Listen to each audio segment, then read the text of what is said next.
Introducing Eswatini Air, the national airline of the Kingdom of Eswatini.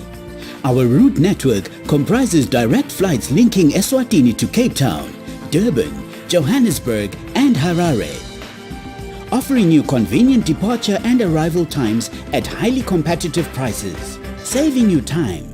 Eswatini Air, everyone must fly.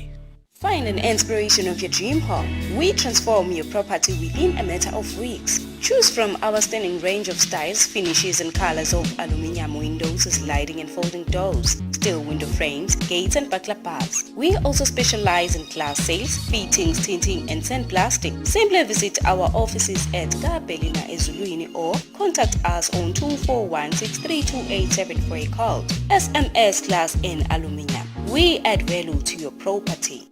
Get the hottest deals at Hi-Fi Corp to warm up your home. Get this Nespresso mini bundle coffee machine for $2,999, save $300. Or this Philips Double XL air fryer for $5,999, save a massive $1,000. Or get this Samsung 15 kg top loader with grey finish for $7,999, save $1,000. Price is valid until 15 May. T's and C's apply. Hi-Fi Corp, your #1 deal destination. In the time of a pandemic, we celebrate Mother's Day. In our special talk show, we take these dynamic and trailblazers of women in Eswatini out to dinner to discuss how they coped during the pandemic, what a mother's love means. This is me and I'm a mother now, and I need to do whatever I can to provide for this beautiful, handsome son that I have. And the guidance they remember from their mothers. Don't be afraid to get help. It's not a failure on women. We'll work. So we need other women to come and help. Join the conversation with Mokets and her guests on Mother's Day as we find out what a mother's love is. This Sunday, only on Eswatini TV.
Lishonile ninabakalazitse lishonile mayelana namahle imukela nathi Tindzaba tangensimbi yesikhombisa ntethelwa ngumsakado wedithombo lohamba embili libitho lami nginondumiso vilakati ngihamba naye namacabiso nkambule ngale mhle singangeni kuto nathi ihloko tato ethambe embili lomuhla Liphini Nkulu Themba Masuku lithi kufanele kubuke kabusha umthetho wemthelo ukuze kuthi emasonto labuyisela eziveni abonelele tindzabeni temthelo. Indvuna yelitiko letamafa ne-Rykenberg itha isilonane liqiniso ukuthi uhulumende wakuleli uyehluleka kubhadala tikweneti delive. Indvuna yetekuvakasha Moses Vilakati ithi kuvuleka kwamaheke ukuthi angasebenza angasavalwa kuvule lithuba lekuthi kukhule lihlangothi tekuvakasha kuleli.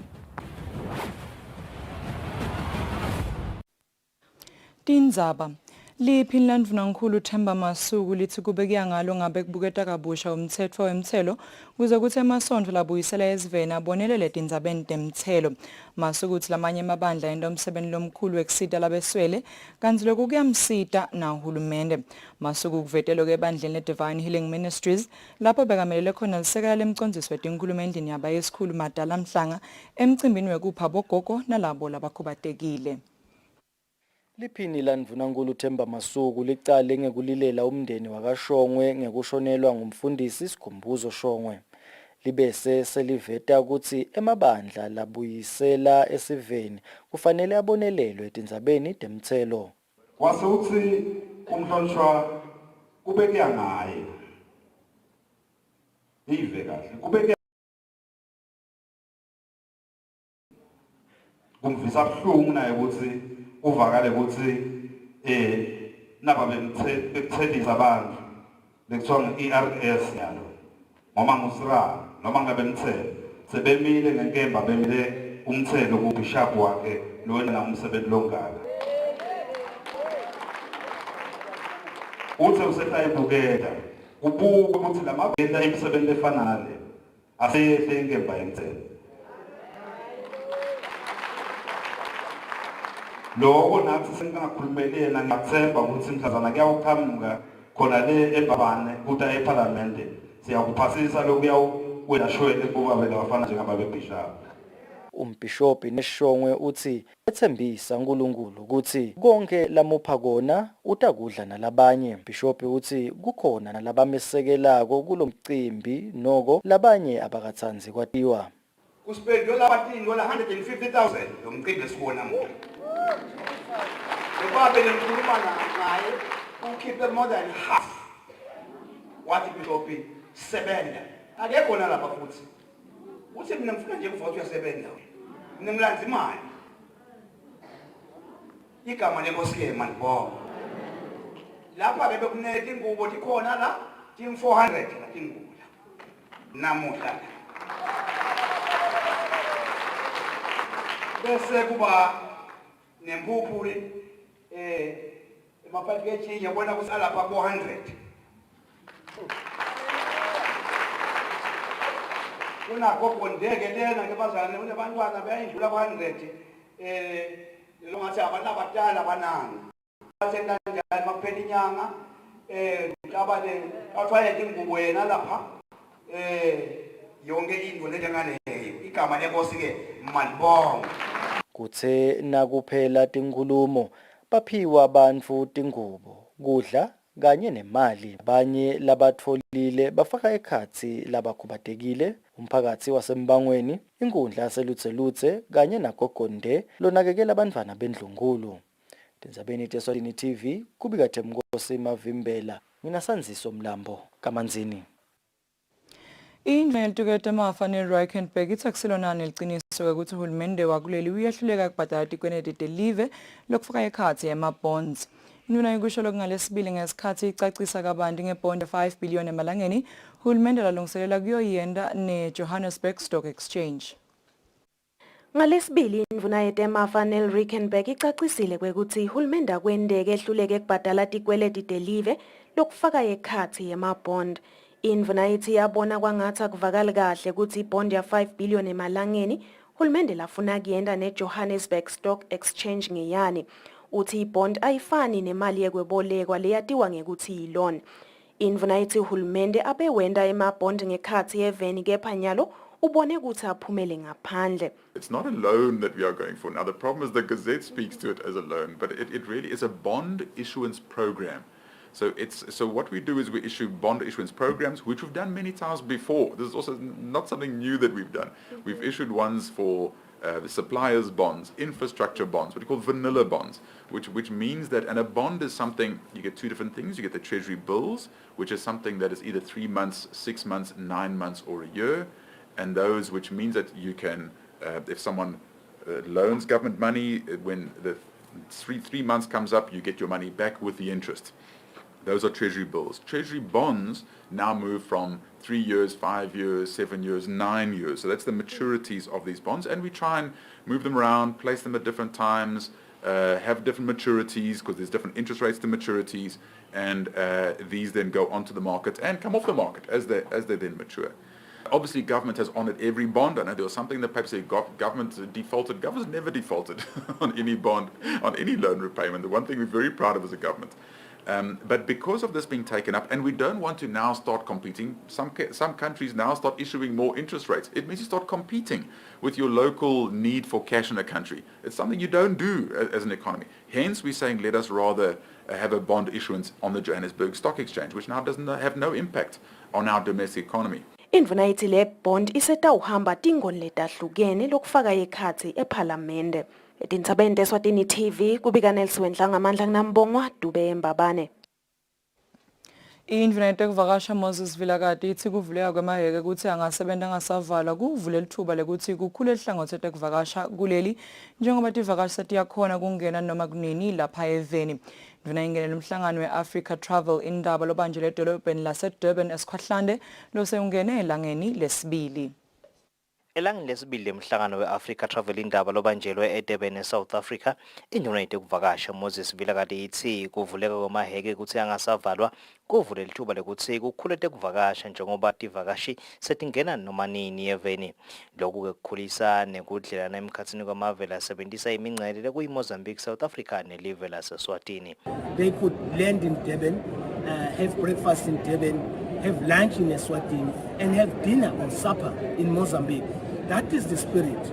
And at the same time, look at investment opportunities. So in this meeting, we are trying to revive that because post-COVID, we need to be looking at all opportunities that are there to make sure that the tourists can visit our countries. Tourists do not respect borders. In fact, when a tourist comes from Europe or Americas, he wants to make sure that in his or her passport, there are 3 or 4 countries that he can showcase that he visited. Sandile Magongolo lilunga lelimandla itekuvakasha uthi uvakasha akusiko nje kuya ngesheya kwetilwandle kodwa-ke kuvakashela nati tindzawo letikhona lapha e-Afrika umnotho e-Afrika ukhule. Lo mhlangano-ke longenelwe nangu labanye kulolu hlangothi lwetekuvakasha kutawuvula namathuba etekutsengiselana nekukhangisa ngebuhle bemasiko nelive laseSwatini kulamanye emave. Lo mhlangano-ke utawuphela ngalesine. Etindzabeni kubika Giyani Msibe kanti tithombe tichamuka ebandleni letekuvakasha. Umphathi wasongqondvo uvumile Dlamini uthi masinyane isitabe sesisebenza ngalokuphelele esakhiwo semahhovisi ahulumende kanye netinkampani letitsindzekako ekusungulweni ngamabhizinisi abahlanyela itimali One Stop Shop Service Center lesakhiwa eNokwane. Dlamini bakhuluma ephocweni ngesikhathi betebuchwepheshe belive leShayina sihlenge seTaiwan bacecesha tinhlangothi etehlukene ngendlela yekusebenta kwalamahhovisi. Vumile Dlamini umphathi wasongqondvo uthi emalungiselelo ekuqala kwekusebenta kwesakhiwo semahhovisi ahulumende kanye netinkampani letitsindzekako ekusungulweni kwemabhizinisi abahlanyela itimali i-One Stop Shop Service Center lesakhiwa eNokwane sekasecophelweni lelisetulu. Asimeme bonke laba lekubona ukuthi bayaphatheka ekuqhubeni lo msebenzi la onke lamahhovisi la khona evenangwa laphatheka endzabeni yokuqala emabhizinisi ukuthi umnaka afuna onke amaphepha la afunekako. Shothi namhla kulomhlangano sibite bona la vendangwa sase sicela laba beTaiwan ukuthi batawuchazela bonke laba benda lo msebenzi la eSwatini ukuthi yini legathe ukuthi bayende kumqoka kakhulu nathi ke sing Science Park lokho ukuthi kufanele sibaphathe njani kufanele runwe njani lo office ukuthi libe kule standard lapho umhlaba lokhanza ukuthi eyubheke sibe khona ungakhanza ukuthi mina tawuqala ibusiness anikwe emalanga la bathatha emalanga lamathe kanti lento ufuna wenda masinyana umuntu ude esikhathi ufuna lo msebenzi lo uyafuna wende so laba ke beTaiwan lamhla ke basifundisa ngalo msebenzi lo ukuthi kufanele siqhube njani lo msebenzi lo suthunywe inkosi esakhiwo sesiyaqedwa masinyane. Dlamini uthi le nkampani itawusebenza ngekutimisela lokukhulu ukuqinisekisa ukuthi lesakhiwo siwenda ngalokuphelele lo msebenzi. Etindzabeni eSwatini TV kubika Nelson Dlangamandla nginanonjabulo Magagula kanye naMbongwa Dube ephocweni. Umphathi wemlawulo wetekuchumana Mvila Wempi Dlamini uthi banelicebo lokwehlisa intengo labagcuphisela ngayo tinkampani tetekuchumana kule minyaka lemithatfu letako. Dlamini uthi le ntengo itawehla ngalokung-33% ekushayelaneni na 29% ku-internet. Dlamini uthi babheke ukuthi netinkampani tetekuchumana tibese tehlisela amakhasimende ato imali yekushaya nekungena ku-internet. Umkhuhlane i-COVID-19 ukhombisile ukuthi tekuchumana netebuchwephesha kubaluleke kangakanani.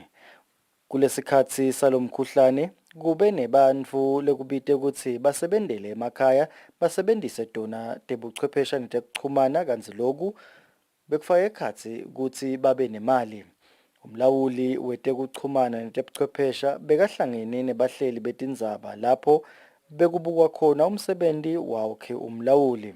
Umphathi wemlawuli Mvila Wempi Dlamini uchazile ukuthi kulokunengi labakwendako baphindze babukele nebatsengi kanzi tindzaba te-internet nguletinye letihamba embili.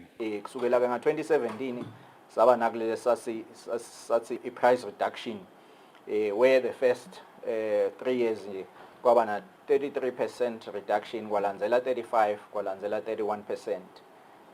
Lokhu ke sikhuluma ngathi thina singala ka wholesale ngilabaqupha khona bonke isikhathi esinyende ngilapha eposini la kithi EPTC kuthi ke bahamba baquphe leyo bandwidth noma leyo data bese ke sithi cha ngoba nina senitholile le benefit from everyone from le nicupha kuye sesibheke ukuthi nala ma consumer la ngaphasi asala benefit kungabe nginodwa nje ngathi niya benefit. Hence bantu sewuyuthuthu hlalele nje umuntu akushayela afune kuhlala la hour lonke ngawuthi so unema minutes lamanyenti kubanga ngibona ukuthi we have significantly reduced the cost to communicate eveni. Umlawuli ubese uchaza ngesikhwama lesikhona sekusita ekutheni wonke afinyelele kuchwephesha nekuxhumana. The question will then be who is eligible to benefit. Lomthetho talks about these categories, putting emphasis on people with disabilities, elderly, and those that receive social grants, and then the education sector, the public health sector, and some of the e-government services.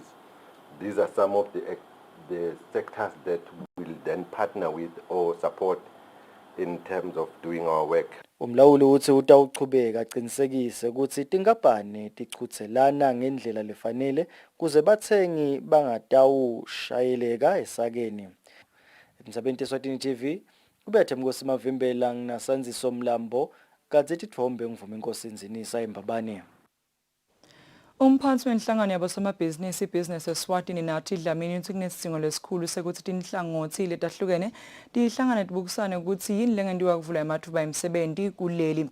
Dlamini uthi nyala akusiso sikhathi sekusolana kepha sikhathi sekuthi kuhlanganiswe imicondvo kubukwe ukuthi kungaliwa kanjani lesimo sekweselakala kwemisebenzi. Dlamini ukuvetela okunakachaza kabanti ngemhlangano labahlela kuba nawo wekubuka tisombululo kuloku. Inhlangano yabosomabhizinisi ibusiness Eswatini ithi kufanele baholi betinhlangothi letahlukene bahlangane kubukisana kwekuthi angangedwa kanjani emathuba emisebenzi. Umphathi walenhlangano nathi Dlamini uthi kungako bahlela umhlangano lapho batawuchamuka khona netisombululo talesimo.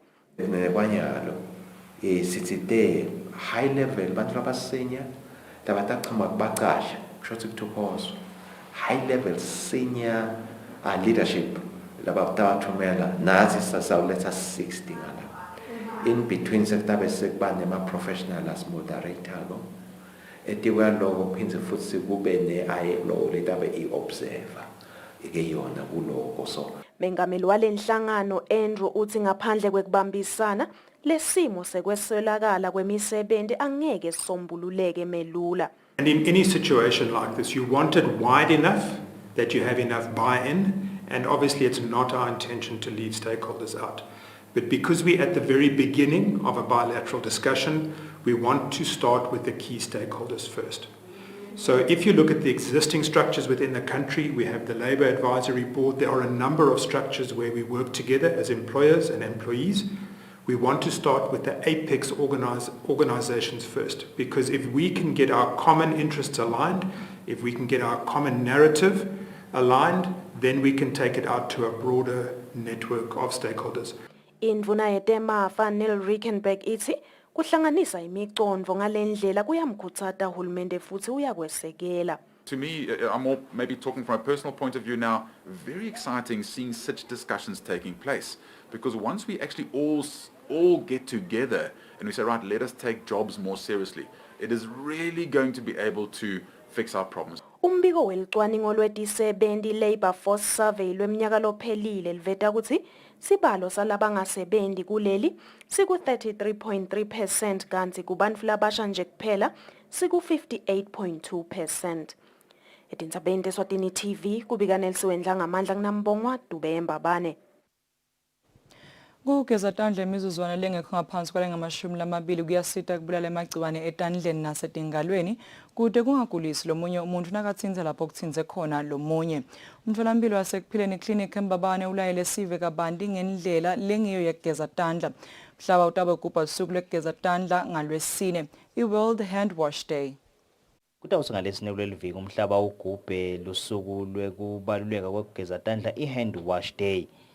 Kusayiwa kulolu suku umtholampilo yekupheleni clinic ubone bomcoka bekuthi ulayile sive indlela lengiyo yokugeza tandla kude kufe kahle emagciwane etandleni nasetingalweni. Bhekisisa mngomedulu wawoke lo mtholampilo ukuthi kugeza tandla kubalulekile ekubulaleni emagciwane ikakhulukati-ke nakibo basasebenta ngebantu labagulako labahlukahlukene. Kukhumbuta nje ukuthi betempilo basaniketa lisito batigeze tandla tabo ngendlela lekufanele batigeze ngayo ngaso sonke isikhathi la kufanele batigeze khona ikakhulu nje bayathi betempilo ukuthi kunetikhathi lapha khona vele tandla kufanele utigeze kahle khona kumbe ngaba kubekisa nje ukuthi ekuqaleni kufanele ukuthi ungakaliniketi lisito wente isiqiniseko ukuthi uyoniketa lisito lo lomniketa lisito sotigezile tandla phindze ke lokunye nangabe uthinze lapho uyithinzile ipatient noma sigulane sakho utigeze tandla phindze ke noma ngabe uthinze lapho ema surroundings ngaba ngumbhedo ngaba mashidi ngaba titulo utigeze tandla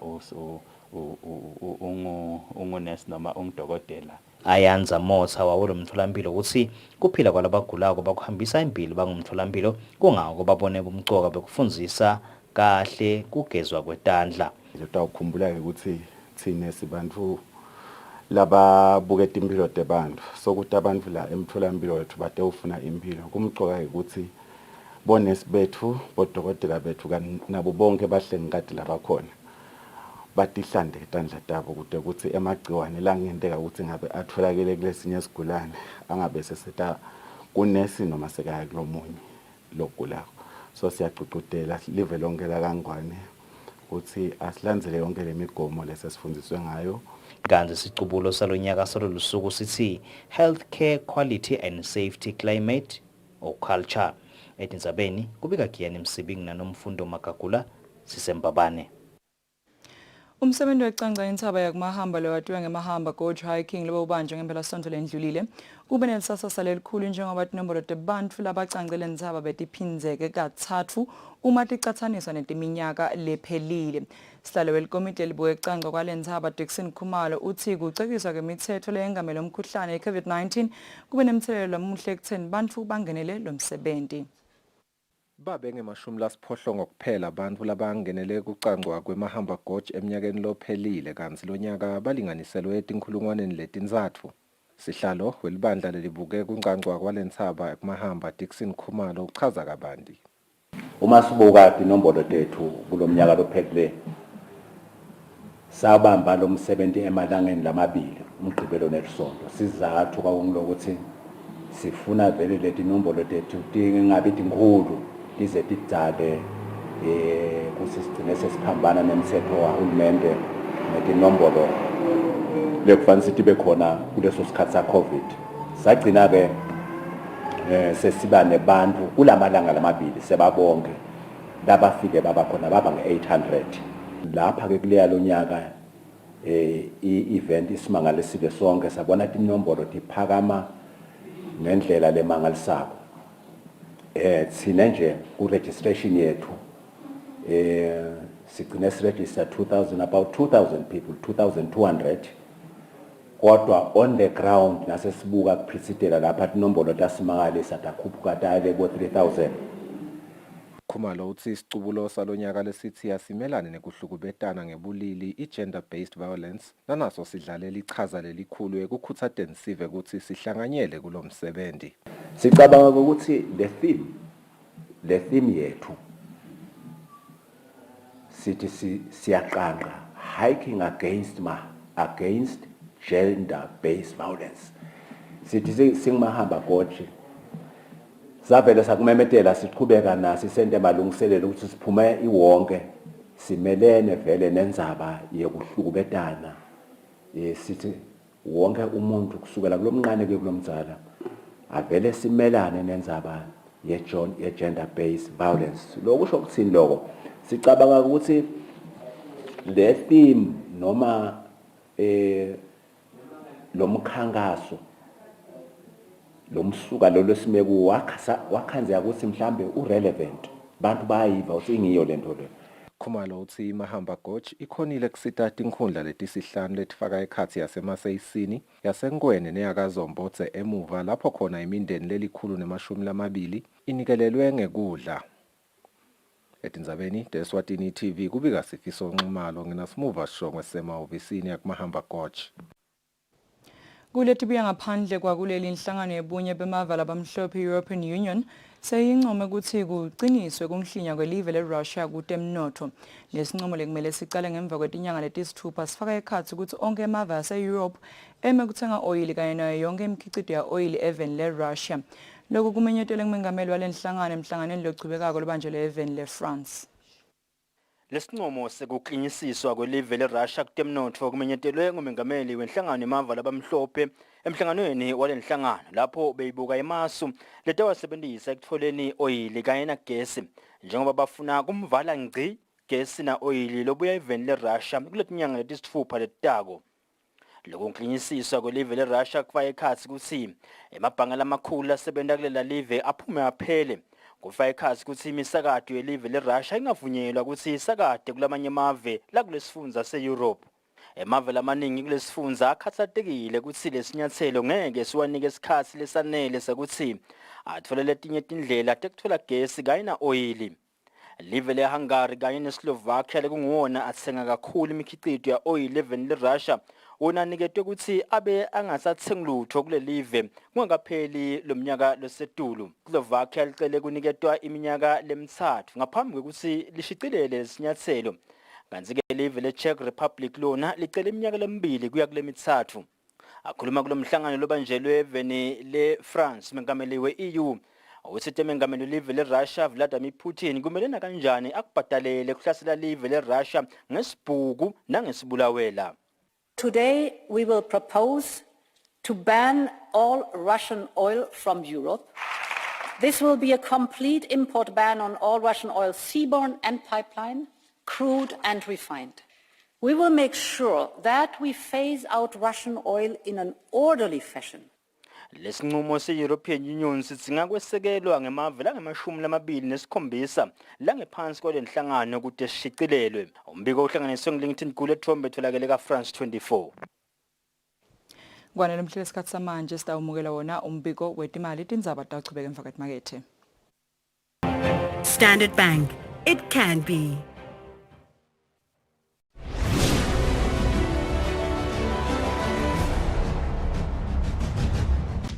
At Spar, we've checked every price, counted every coin, and cut every cost to bring you Spar Super Saver Week. Get even more for your money, like 450-gram Bacoma Wheat Mix for only $19.99 and Norok Stock Cubes. Buy any two for just 30 emalangeni. It's Super Saver Week at Spar. This week only, ends 8 May, so don't miss out.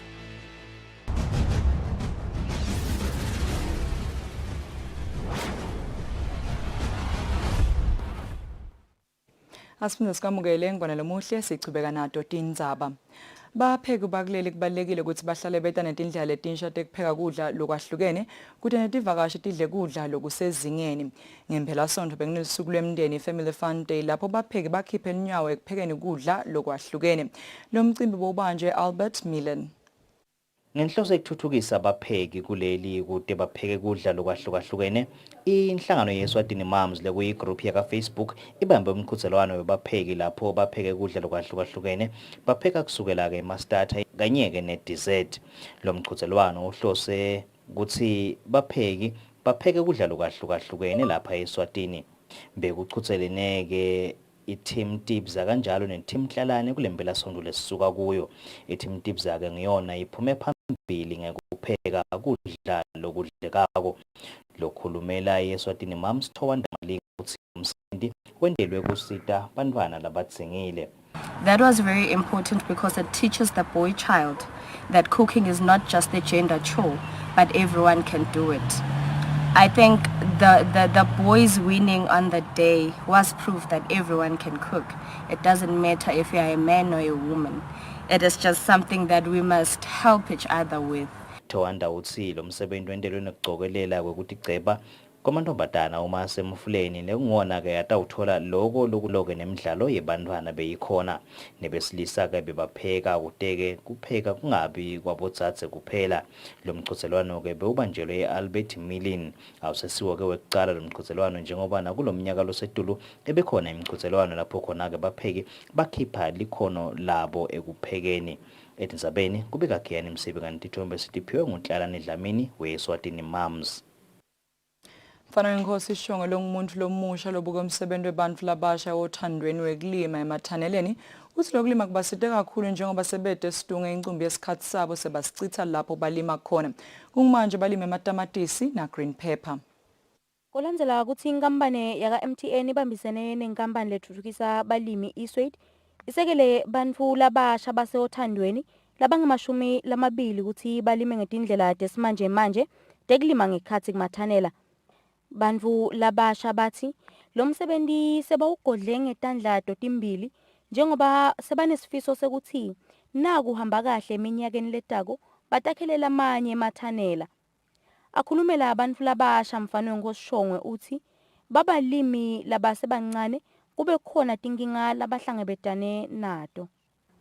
Uma vele empeleni ukuthi besikwenda nje besithi ihlalele incithu nje lana abanye bethu bayafunda abanye vele bahlete emakhaya ngakutona tindlela ukuthi ukuthi imisebenzi kahle kangwane ato ngito tona leti ukuthi sihlahla tihle affectwa ngileto tifo lesingadati thine empeleni siyaqala thine lokulima kuletindlu naletilimo leti siyatiqala thine sijwayele ukubamba likhuba letingabi le emakhaya lokhu siyakuqala nje impela kusha nje lakithi thine siyinshaya amaphelingi qhubeka nje nekukhula nekusebenta sisata udayisa sithole tot market sibuka leyo profit simaster ithola siqhubeke sikhulise le business yethu sindlondlobale ikakhulu nje lengakusho uma sesifundile ngale tekulima. Sihlalo mathanela aseothandweni James Ngamphalala uthi labantfu labasha bahle bahlala nabo phansi babaluleke ngebumcuka bekubambisana babe munye ebhizinisini. Kungasijabulisa nalokuthi bantwana kube khona labakwendako bangahlali nje bahlale phansi ngoba lokuhlala abantwana bagcina sebangena emikhibeni lemibi sebaganga bentalokwa banatha bema natsangamizwa sekufa kwabantwana. Lokhu ke sakukhanza kuhle ukuthi kutabakhutsata abantwana bakhona ukuthi impilo ngile yekuthi usebente umuntu. Zwelethu Dlamini lobuka tinhlelo temathanela enkampanini yaka Eswatini uthi labantfu labasha batawuchubeka nekubambiswa ngisho nanase bavunile umkhicito wabo. Kungmanje basemkhankasweni wekucedza tinkhulumo nebetimakethe letitawutsenga lo mkhicito lolinywa ngulabantfu labasha. Kungenelela nekukhuthalela tekulima kuhambisana neluhlaka lwahulumende welive lokundlondlobalisa umnotho kuleli. Umbiko uhlanganiswe ngithembelihle Magutshwa, titfombe ngithemba Shabangu eothandweni. Litiko letempilo esifundeni sakaHhohho seligubhele iviki lekuvikelwa kwetifo letithathelwana nako loligujwa kuleli vekati le-Afrika, i-African Vaccination Week. Principal Health Administrator Mkhosi Khumalo uthi kugujwa kwalolu suku kubalulekile njengoba kuyindlela yokukhumbutana ngebumcuka bekuvikela tifo letithathelwana nako ngemjovo kusukela kulabancane kuya kulabadzala. Lo mcimbi bowubanjelwe kahelehele eMganda enkundleni yaseNthonjeni. Akhuluma kulo mcimbi ukugubha leviki lekugomela tifo letithathelwana nako pheceleti African Vaccination Week kubantwana labangephasi kweminyaka lesihlanu. Mkhosi Khumalo longumphathi wetempilo esifundeni sakaHhohho uthi lolu suku lugujwe ngenhloso yokukhumbuta abantu nemimango ngetindzaba tekuvikelisa abantwana kude bangatfoli tifo letithathelwana nako letifaka ekhatsi bovendle, incubulunjwane, mhlatsingci, rubella, pneumonia, sibinjana, lukhwehle kubala letimbalwa. Kondlela afake ekhatsi kona lokuvikela uchova kona abantwana uchova nananathi thina sibadzala. Nami ke ngawuthanda lokuthi ngigcizelele bumcoka balomsebenzi lesite ngawo la njengoba tonke tikhulumile tigcizelela lokuthi asisukumeni malangeni sihambe sothola uchova sovikeleka etifeni letikhona ukuthi uvikeleke kuso ngeke ukuthi uchoke. Lilunga lephalamende lenkundla yasentvonjeni isifiso Magagula libonge litiko letempilo ngekuthi libambele lo mcimbi endzaweni yaseMganda lokwente ukuthi likhone kubona sidzingo semtholampilo kule ndzawo. Wonke lodile la ubonile ukuthi kulukhuni kangakanani kufika la lokusho ukuthi nekuthola labantu lama services konke lesikhuluma ngako nje ukuthi bonke abantu abayithathe i-vaccine labala Mganda kufika kulama services la nqale sito khona kulukhuni kakhulu so sathi faka ke ticelo etiko letempilo tekwakhelwa iclinic nemphakathi wayikhokha indzawo sibonga sinamuhla litiko libonile ukuthi lokho lesivamisa ukukhuluma ngako ukuthi kulukhuni kangakanani kulabantu labahlala la uqabathi basata ujika abantu labadzala batawujika bakhona kubuka ukuthi vele labantu balabadzinga lelisito leclinic ukuthi nawo bakhona kuphila impilo lenze njengoba kuthiwa phela amaswati akathatha ivaccine kodwa tokhona ukuthi aphile impilo lenze. Kulo mcimbi bekujovelwa umkhuhlane we-COVID-19 kuphinze kulashelwe tifo letahlukahlukene kanti wona bekuqhubeka ngaphansi kwesiqubulo lesithi impilo lenze yawo wonke umuntu. Tindzaba Eswatini TV ngibonga Magagula kahelehele Mganda. Umcondzisi wetekuchumana etiketekatisa nekuchumana phesheya Dube uthi litiko letimisele kwesekela tintatheli nganoma ngiluphi lihlobo tisenda umsebenzi wato tibambiseke nalapho tidibana nebulukhuni khona. Dube bekakhuluma ehhotela eHilton Garden lapho bekunemicimbi wekukhululeka kwetintatheli i-World Press Freedom Day ngalesibili ebusuku. Betinhle tindzaba bakhulumisa kabanti tindzaba netinkinga lababhekene nato basasebenta lokukhulunyisiwe kakhulu yinhlala kahle yetintatheli nekuthi akusakhonakala ukuthi tintatheli tibhala ngekukhululeka ngekwesabela timpilo tato ngoba tiyesabiswa phindze tisongelwe mihla le. Umcondzisi wetekuchumana etiko letekwatisa phesheya Dube uthi batimisele kusekela betindzaba basasebenta ngayo yonke indlela. The internet has brought about positive changes but also brings about many threats and risks. This includes loss of privacy, manipulation, misinformation and disinformation, cyberbullying, and even physical danger. Emmanuel Ndlangamandla wenhlangano yakakhango uthi betindzaba badlala indzima lenkulu inkhululeko yabo imgcoka eveni. We must upload those journalists and media houses who continue to be guided by ethics in performing their task. Netikhulumeke letahlukahlukene tonke ticele kutsika tiphatheke kahle tintatheli kuteke tibhale ngekukhululeka njalo njalo. Labasebenta kule industry abakabukeleki kahle inhlala kahle yabo. Uma ngabe kusho ukuthi uhola imali lefanele ngabe i-national minimum wage sithi thine kude le freedom of the press. We heard how it is difficult for journalists to go out there in the communities because of the intimidation which they face. In Africa at large and in Eswatini in particular, more people are gaining access each year, mostly through their mobile devices, despite the cost, despite the fact that the cost to access the internet is still prohibitively high. So, but again, many of us use our phones to facilitate communication. Lolu suku ke lukhumbula tintatheli letabulawa tisebenta tathunjwa letinye ke tisathunjiwe ke kungumanje nenkululeko yato ukuthi ngiyona ihamba embili. Etindzabeni ngiyungiyani Msibi sehotela leHilton eMbabane. Sewucalile umhlangano lomkhulu wetinhlangano tekonga nokwebolekisa lotawubanjwa emalanga lamabili. Mengameli wenhlangano lesambulelo setinhlangano tekonga nokwebolekisa Kenneth Zwane uthi elangeni lecala bafundzile ngeqinisa tinhlelo tekonga nekwebolekisa. Lomhlangano uchubeka esibayeni Logic Mathapha. Tinhlangano tekonga nekwebolekisa tihlangene esibayeni Lodge lapho tibambe khona ingcungcuthela yato yekucijisana emsebentini letwendawo. Mengameli wenhlangano lesambulelo setinhlangano tekonga nekwebolekisa Kenneth Zwane uthi sebafunze ngalokunengi etindzabeni tekuhlanyela timali konga kanye nekubolekisa. Naku lesikutholile thina lesicabanga ukuthi mhlambe kutinkinga kulolu hlangothi lolu lwalokusebenta kwethu mhlambe emathuba la khona yini mhlambe ama mitigation factors lesibona ukuthi singawenda in terms of ku improve lokusebenta kwethu. ukhomishana wetinhlangano tekonga nekwebolekisa etiko letemabhizinisi nekutsengiselana noNhlanhla Mnisi uthi balitiko batawuchubeka bakhe imitsetfo letawusita letinhlangano tindlondlobale.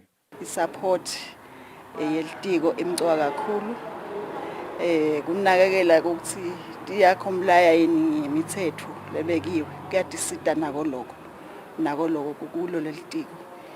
So sinakele Tindzaba letifana naleto nje kwakhiwa kwema policies ke latati chubela phambili beyond lokulesetingiko. Lo mhlangano ubhekeke ukuthi uphele ngalesine kuleli viki lapho kutawube kunendvuna yetemabhizinisi nekutsengiselana mancoba khumalo. Etindzabeni Eswatini TV kubeka Themkosi Mavimbela nginasanziso Mlambo Matsapha. Sive sexwayiswa ngetindlovu letilishumi netifohle labomakhelwane eMozambique dawelela kuleli. Ngekusho kwalokhulumelela abagcina tilwane tasendle iBig Game Parks Robert Villane, letindlovu tibonakale ngalwesibili endzaweni yaseBig Bend kanti ngalwesithathu behamba emkhatsini wendzawo yakanzangu naselubhuku tilibangise eMbaka. Lokhulumelela abagcina tilwane eveni yeBig Game Parks Robert Villane uthi sive asichaphele tindlovu letilishumi letifohle eveni labomakhelwane eMozambique tabonakala kuleli ngalesibili endzaweni yaseBig Bend. Villane uthi kungmanje letindlovu solokuthi sekhona eveni kanti ke tilibhekise eMbaka. Sathola ke ukuthambe ngehlaya kwesuthu kagcina seteweleke tawelela la endasemshini eBig Bend. Satibona ke noma sesiphumela ngale kwalomoba taphinde tangena kulomoba ibhekele ngathi kuya enyetane. Bavele satiyekela la ngabe selishonile ke lapho bese ungasaboni kahle banyane ngemgwaco ngathi tibheka esiteki asetehluka engivele ngifike ngiyofika le kalo machimba lenke lebheni mangifika nje kalo machimba nje yangishayela lo ngishayela ekuseni uthi hey ukuphi ngiyamtshela uthi hey sokusemva kwatho setikashane etendlulile nasemkhutshane sesemkhathini welidamu lakalanga nelidamu la selubhuku etibhekise emabombo eMbaka bona sithe laba basemaphuto selo batibuke njalo abalekphasi nabo magutshwa akufuneki nje umsindo kuphela ngobe uma basibangela umsindo bayasibangabona bese balibala ukuthi iqosha bagcina bese embili setenda umonakalo netinja ke ngobe eMaswati lawathi nawe bawusangatibona nje babithe tinja basibazama indlela yokuqosha awusebonakele la lato ngisakhona nje bathingele tithambele angeke tikushukele mangabe kusho ukuthi kude lapho sekuhlukumedeke khona. Emaphoyisa aceleke ukuthi sive siticaphele singayi kuto nasitibona letindlovu njengoba lokho kungabanga ukuthi tibe nelulaka. Umbiko uhlanganiswe ngithembelihle Magutshwa.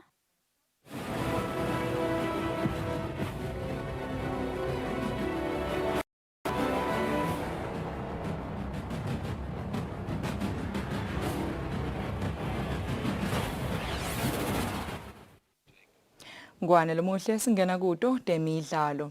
Umceceshi welicembu le-Young Buffalo Sabelo Mnisi uthi licembu lakhe lisanayo amathuba ekuphakamisa indlebe ye-MTN yingcinjana abangancaba yonke lemidlalo lesihlanu lesele bese kuthi labo labanganabo lendlebe balahlekelwe ngemaphuzu kuleminye imidlalo yabo.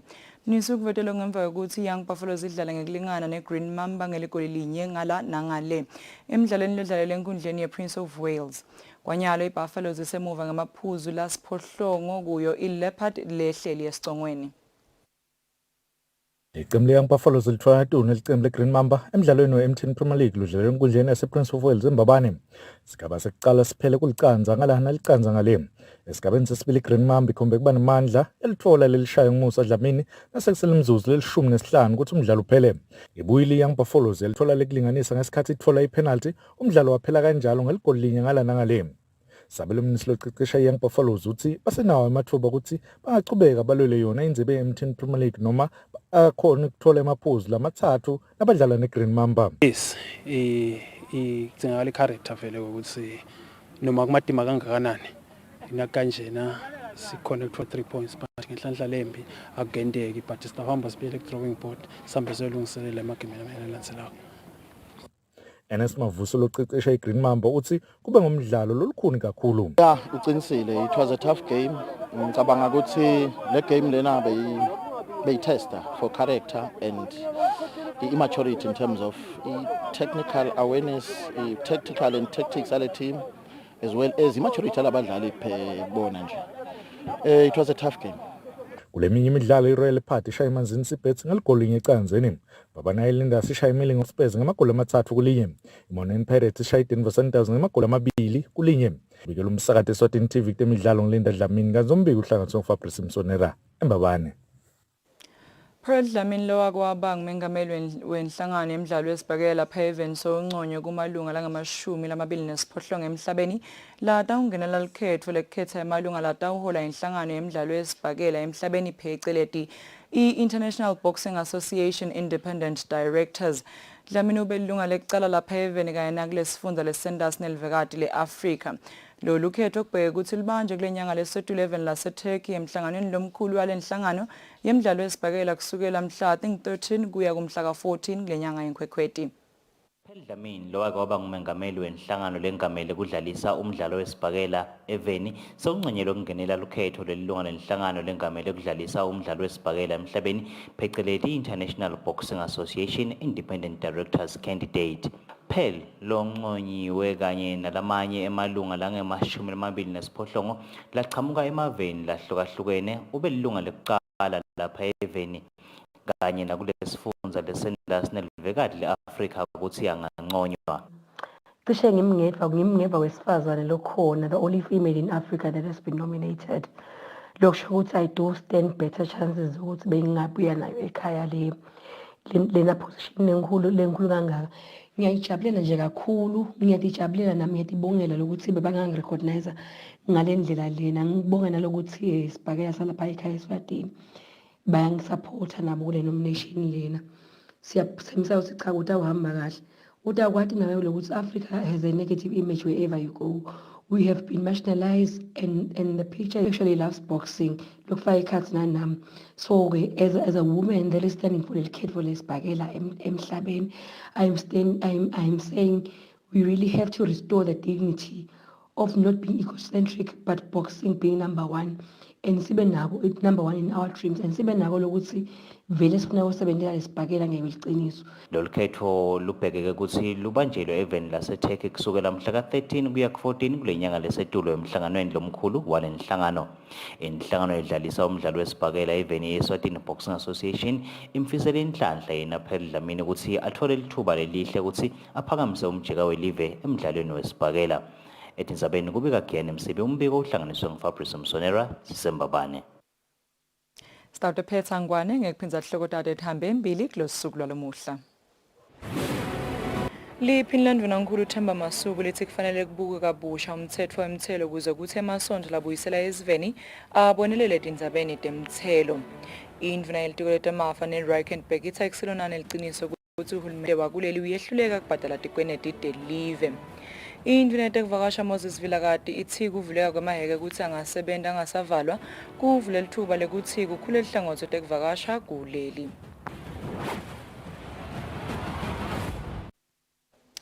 Sithi sitibeka lapha enkonelo lomuhle Tindzaba siniphathe nangensimbi yesikhombisa sitantshiya naso simo selitulo samadolobha lakhethiwe ebusuku lobuhle ngwane.